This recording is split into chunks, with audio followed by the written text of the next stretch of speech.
Le campus des métiers et des qualifications de la mobilité et des transports intelligents a pour vocation de développer des formations du certificat d'aptitude professionnelle, CAP, jusqu'à l'école d'ingénieur.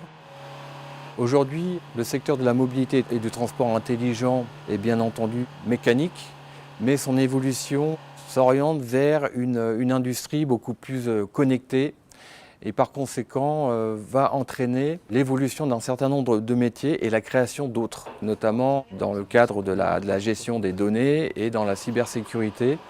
Ça concerne les voitures, ça concerne les camions, ça concerne aussi les bus, les deux roues.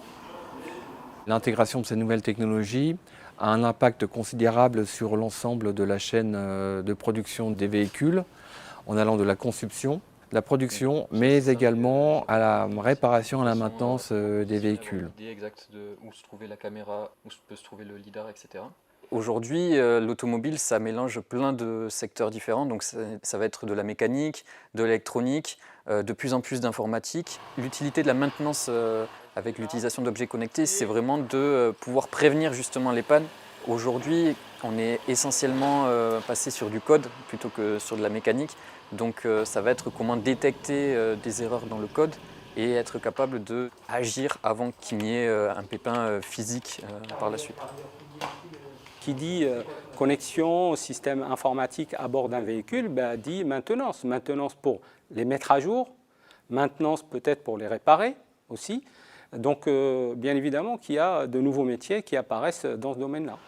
Maintenant, on travaille plus avec un ordinateur et des équipements réseau qu'avec une caisse à outils. Aujourd'hui, il faut bien sûr avoir des compétences dans le numérique et spécialement dans les systèmes informatiques et les systèmes embarqués.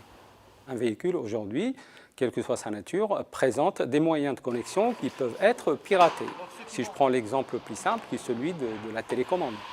Sans que vous le sachiez, on peut ouvrir à distance votre véhicule et parfois même le démarrer et partir avec. Sans parler de la possibilité de récupérer des données sur le véhicule lui-même.